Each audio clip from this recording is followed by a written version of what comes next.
आली आली भाग्यलक्ष्मी. बरं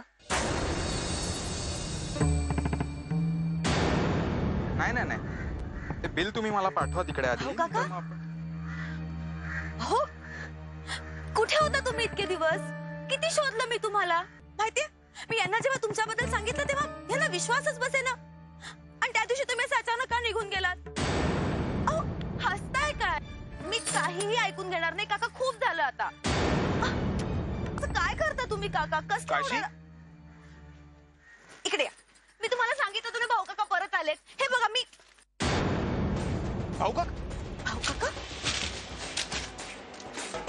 कुठे आहेत भाऊ काका? तुम्ही आता फोनवर बोलत होता तेव्हा मी मागे वळून बघितलं तर मला भाऊ काका दिसले.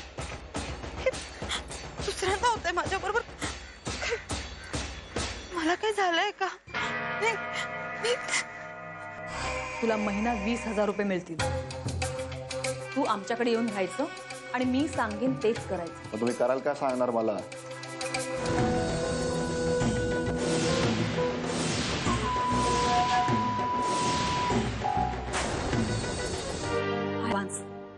आता इथून निघायचं आणि थोड्या वेळाने परत यायचं आणि जसं सांगितलंय ना तेच करायचं.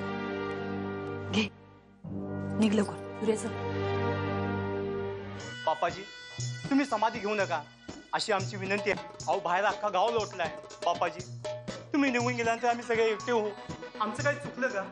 गावकऱ्यानो, आम्ही समाधी घेणार हे नक्की. आम्ही फक्त एक करू शकतो.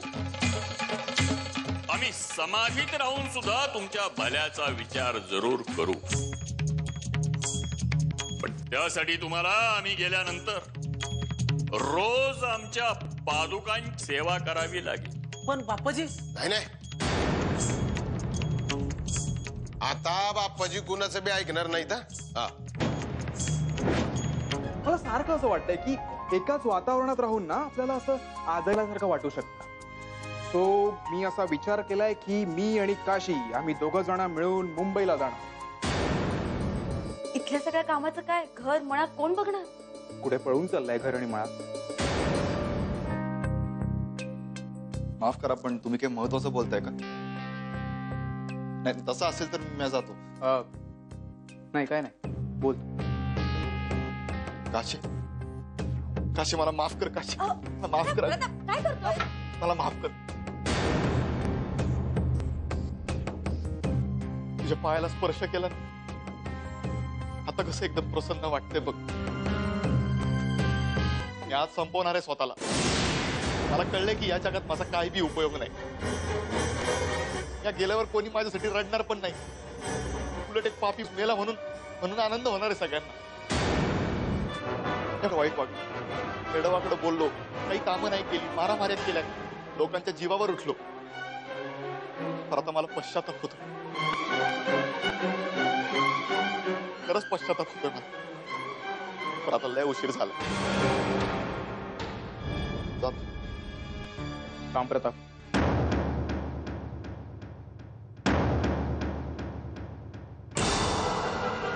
अरे भाडासा जीव देणार आहे. मरून जाणं ही पळवाट आहे. वाल्या कोळ्याला जेव्हा पश्चाताप झाला होता तेव्हा त्याने काही आत्महत्या केली नव्हती. तुमच्यासारख्या थोर माणसानं माझ्यासारख्या चोर माणसाची आज डोळे उघडले. धन्यवाद.